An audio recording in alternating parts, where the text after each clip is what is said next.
Hi guys, and welcome back to World of Tanks. And I know I said I was going to stay away from reviews for a couple of days, but the Type 64 has come in the store. I already had it in my garage, so I thought I'd do a quick review. I've kept the time down a little bit by only using 2 replays for it, but this still should be quite enjoyable replays. So, Type 64, Tier 6 Chinese light tank.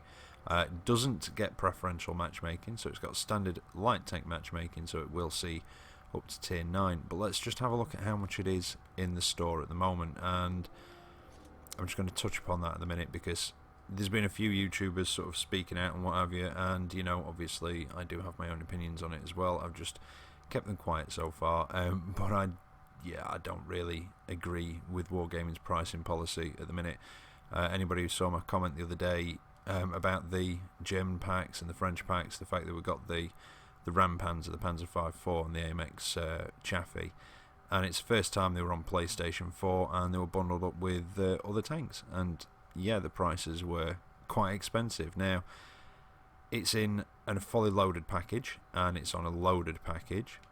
Fully loaded is 6,000 gold, loaded is 4,200, and the 6,000 one, yeah, it's very overpriced. I mean, its listed price is 3,500 gold, and they've put 7 days of premium with it, and for some reason 250,000 silver, so that 22% discount does include the gold price for the silver, which is a very, very poor conversion rate, and the shells as well, and 3 pieces of equipment.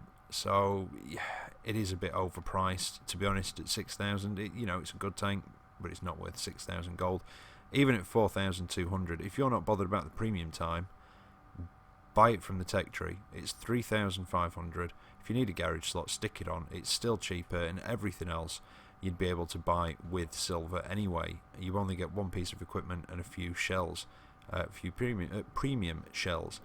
And like I say, you can buy those for silver. So to be honest, I wouldn't buy it from here. If you're not bothered about the premium time, just get it from the tech tree. And if you need to, buy yourself a garage slot as well. Now, like I say, tier 6 light tank, quite a decent light tank. I think it is the hull of the M42 anti-aircraft vehicle. A bit of a history from it. I think they were sold to, I want to say Taiwan. It might tell us if I check it out in the store actually. Overview, yep, there we go. So more than 50 were produced in Taiwan. All basic components of the vehicle were based on those of American vehicles. The Hellcat turret was put on the chassis of the M42 anti-aircraft vehicle, and it says there it was given the M1A1 gun. It wasn't. That is actually a mistake. It's the M1A2 gun. It even says the M1A1 in the Tankopedia, and I'll show you that it's the M1A2 gun because we'll have a look at it right now.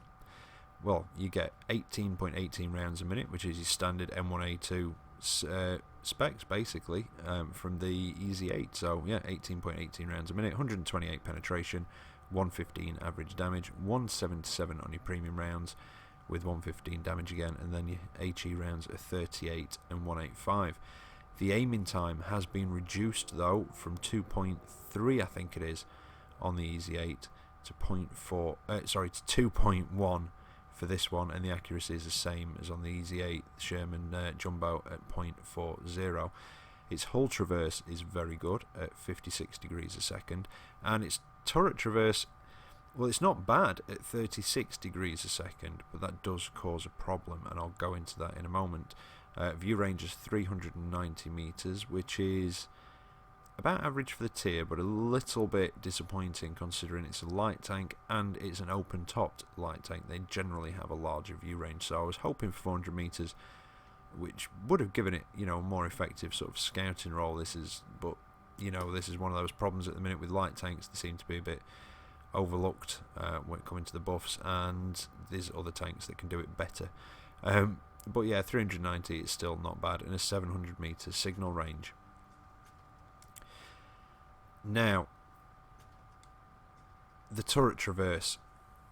In fact, no, I'll leave that until I get into the replays, because then you can actually, I think, see it in action. We will have a look at the ammo cost, though. You're talking 94 for your armor piercing rounds, which is nice and cheap, 2,800 for your APCR, and 68 for your high explosive.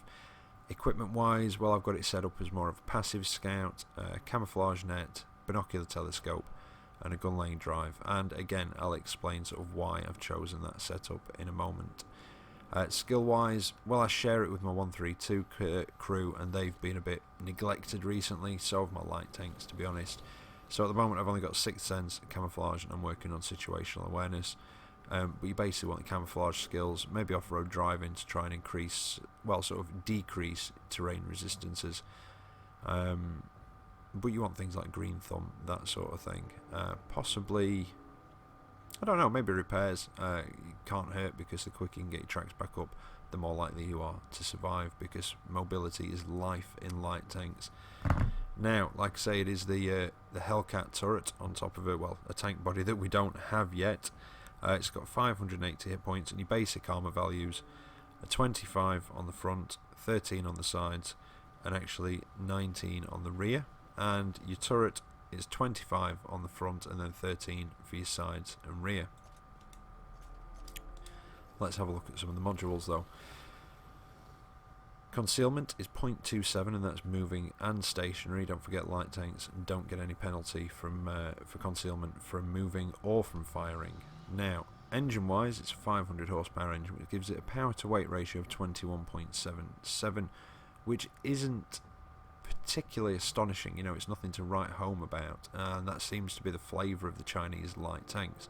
They seem to have a bit lower power to weight ratio, but they have increased mobility on the traverse, although this one doesn't really much with the turret. Top forward speed is 72.4 kilometers an hour, which is very good, and reverse speed of 23 kilometers an hour, which again is also good, but it's got a 20% chance of fire. Gun depression is, well, positively American at -10 degrees with 20 degrees of elevation. Now, we've already covered the hull traverse, 56 degrees, but your terrain resistances are 0.7, 0.8 and 1.7. Turret traverse, 36 degrees, so it is 20 degrees slower per second than the hull, and you can probably guess what sort of problems that's going to cause, but like I say, we'll go into that in the replay. Your radio is mounted in the back of the turret in the bit of the bump, and your ammunition, we've got one small block up in the right hand side of the turret, but then directly underneath the turret you've got two massive ammo blocks either side of the tank. So if you want to try an ammo racket, that's where you want to be aiming for, and if you're driving one of these things, that's where you've got to be careful of. Crewmen, you've got 5 crew, you've got the driver sat down in the front with the radio operator, loader and gunner up in the top, with the commander sat under the machine gun ring there. Armour wise, well, there's not really much to tell armour wise. You know, it's not like you have to look for weak spots on one of these things. So we've got 1 to 20, which is, well, most of the tank, barring the lower plate, funnily enough, which is actually a bit thicker than the rest of the tank, and the front of the turret and the gun mantle. 21 to 30 is the front of the turret and the lower plate, and then 31 to 50 is actually the floor of the hull at the front of the tank. Now, it doesn't seem to be quite as trolly as the Hellcat's turret, even though it is supposed to be Hellcat's turret, but you can really use that gun depression to hide as much of your tank as possible. And I think that's about it. Oh, bonuses. I've not actually said the bonuses yet. It gets 35% silver bonus and a 30% XP bonus. So if you wanted, you could find nothing but APCR out of this thing, and you probably wouldn't lose money. I don't know about make much profit, but I don't think you'd actually lose money because of that silver bonus. And I think that's really it. So we'll get into the replays and see how it actually handles.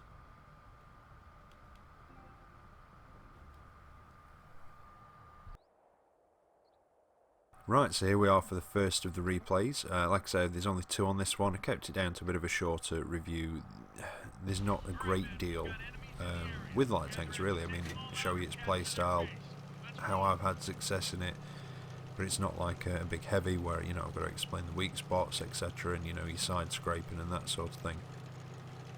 So, tier 7 match, Arctic region and standard battle, and I'm going to head off to one of my preferred sort of light tank spotting locations on this map, which is, well, here.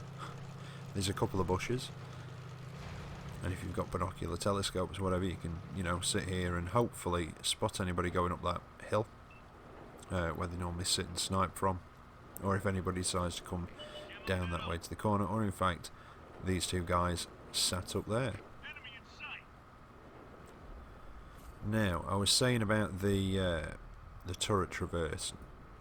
Now, while it's not bad, because it's 20 degrees slower than the hull traverse, it does start to prove a bit of a problem when you're trying to circle a tank. You know, later on in the game, when you you know, you've got the sort of lone heavies, a bit injured, etc., and you try and circle them, and the turret can't keep up with the hull.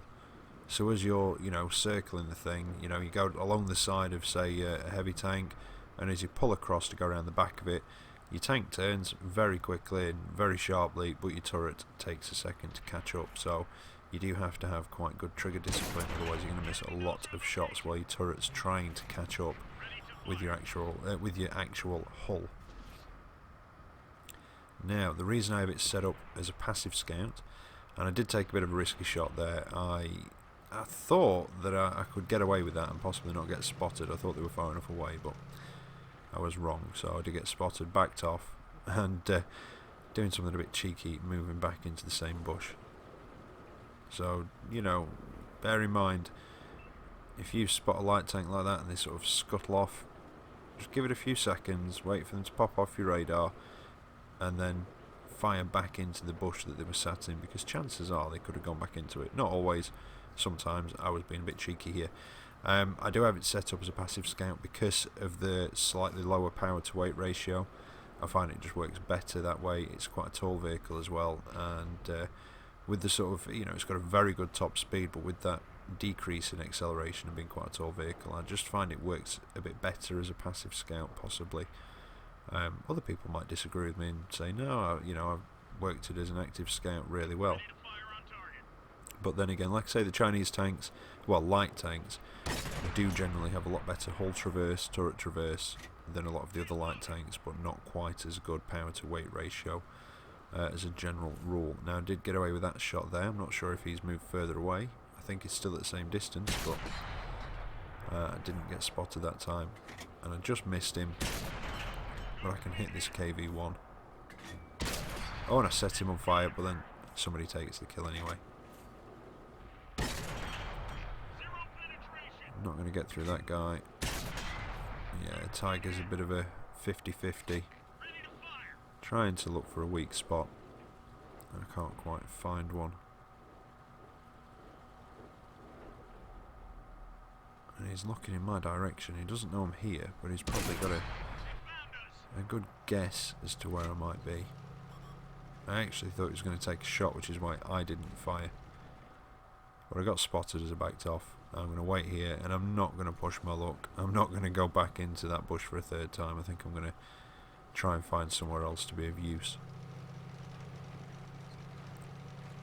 And again, I quite like this light tank.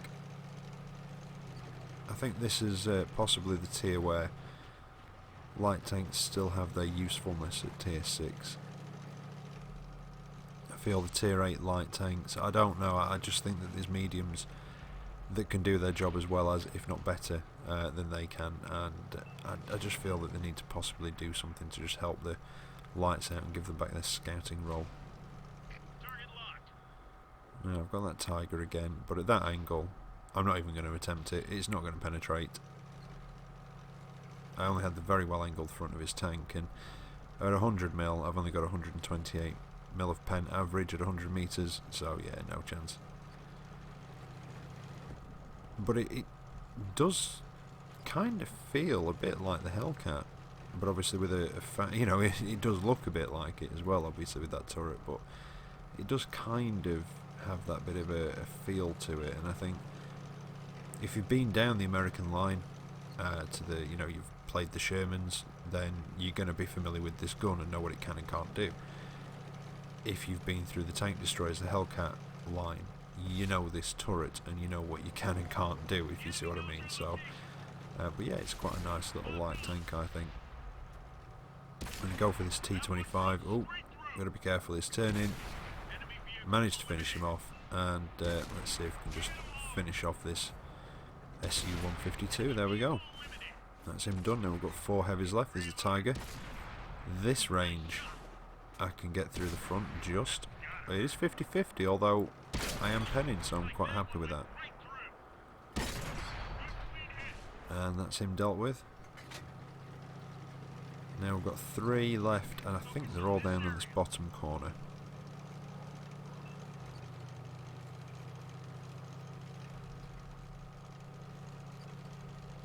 Oh, something I did forget to mention, that being meaning to mention. I've got the community on the PlayStation 4. I've started a club on Xbox One for people to basically post the good results, find platoon mates, just generally have a chat, that sort of thing. It's very unimaginatively called Club CptBeardfaceKGK. So it's on there. So if you're interested in joining, just I think you have to request an invite, and then I can invite you. It's a bit of a weird way of doing it on the Xbox. Now when I pop round the corner and face to face with that heavy, I sort of jinked off to the left, dropped down, tried to get the drop on those. Well, I thought there was 1 T29, but there were actually 2. But I was lucky enough to just get out of there in time. Like I say, it's not a bad power to weight ratio. It's just not as good as some of the other light tanks. But I came out of that with a daily double of just over 5,000 XP, 102,000 credits. But I did get 25% extra. Bear in mind, I think this has only got a 30 or a 35% XP credit bonus. Sorry, 2,204 assisted and 1,235 of my own damage done, and that put me at the top of the table. Now, a tier 7 match is about as good as it's going to get in the Type 64, but it can be quite an effective little tank. It is a nice little light tank actually. I've not driven it for a while. Probably about a month or more, and driving it today for this for this review, I'd forgotten how much fun it can be, and like I say, just what a great little light tank it can actually be. And I think my only gripe with it is the fact that the turret traverse is so much slower than the whole traverse, and it, like I say, can cause issues when you're circling a tank. But anyway, here we are. We're on Ghost Town. It's actually a tier 9 match. This is about the worst you're going to get, unless you get, well, mostly tier 9s in the match. And standard battle. And this is the only desert map I have been on today for that Krampus hunt. The Krampus hunt op that's on. You've got to get 5. Well, for the first part of it, you've got to get 5 kills on desert maps. And apparently, according to Wargaming, the desert maps, while the east one is on, the desert maps will come up more in rotation, and then obviously when the south one, when I can talk, when the south one is on, the snow maps should come up more in rotation. And yeah, this is the only desert map I have been on today, so great. Still on the first part of the Krampus hunt, and that's purely because I just haven't been on desert maps. Now I've come up to this corner. The other light tanks are up here as well. I was hoping to get a bit of spotting done, but hey ho, these things happen. The Chaffee's been taken care of. Managed to get 2 hits on stuff so far, but hopefully that will improve. Now the last game showed you the sort of more passive scouting role, and then moving in towards the the later half of the match to put the hits in, circle tanks, finish off sort of damaged ones wherever you can, etc., that sort of thing. This one, not through choice, ended up being a bit more, not even as an active scouting role, but more of just a fast little strike tank. I don't think I get much assisted, if any, in this match, to be fair. But I got a little fed up with that corner. Saw most of the tanks, where they were, and I just thought, do you know what, there's no way I can get at them that way. Such a large concentration on that side of the map, which is why I decided to head down this way. Because if you watch the map now, they're just sort of heading up to that corner, or towards, that corner that I was on. There's a light tank up there, but I'm going to, like I say, come round to the south, see if there's anybody I can find on their own. See if I can do a bit of damage and cause a bit of mischief, really.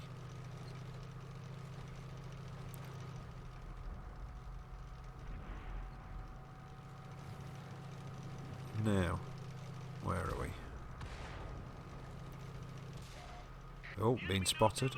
I was trying to pull round on these heavies. That one's been taken care of. The KV3, fire on the move and miss. And that one into his backside. Just pull back. And that's finished him off. Now, there is another heavy. That was a very lucky. I don't know if he was shooting at me or the tank destroyer. But I'm going to go the other way and move through the town. And hopefully I'll be quick enough to just get by anything that does spot me. And I'm going to try and get behind that heavy tank that's shooting at that. Was it a T-25/2 who looks like he's been killed? So there's a medium shooting back at him now. Oh, tank destroyer on the left. Don't want him to my back. There's enough people moving in on that heavy, so I'm going to go and deal with him. Sherman, he could, yeah, he'd give me a bit of a nasty knock. In fact, no, he couldn't one-shot me, but not far off. I'm going to pop over, and I'm just going to work this Sherman and just chip away at him, hopefully until he's dead, and I can drive away cackling maniacally. Yeah, nice little slowdowns with the Sherman, and there we go.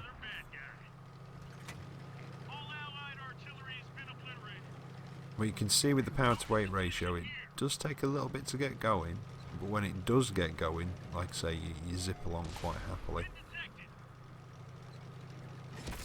I know they were going for our cap, so I went for theirs, and there's an AFK or an AFP, however you want to say it, E25, so I'm not opposed to farming a bit of damage on him. And now down to one heavy tank. And to be honest, yeah, I didn't think I was going to get back there in time, and yeah, that's the match. So yeah, no assisted damage for that one, so I didn't actually do any scouting, and like I say, just fast attack mode. 65,000 silver, 2,600 XP, 1756 damage for a little tier 6 light tank in a tier 9 match. Not the most damage I could have done, but definitely respectable. And coming second, like I say, in a tier 6 light in a tier 9 match, I'm definitely happy with that. So there you go, there's the Type 64. A bit of a shorter review for you tonight, but hopefully you've seen all it can be capable of, and maybe even been able to make up your mind whether you want to buy it or not. But if you do, like I say, if you're not bothered about the premium time, buy it from the tech tree, get yourself a garage slot if you need it, you will save a bit of gold. And I think that's about it then. So as always, take care out there, and I will catch you next time. See you later.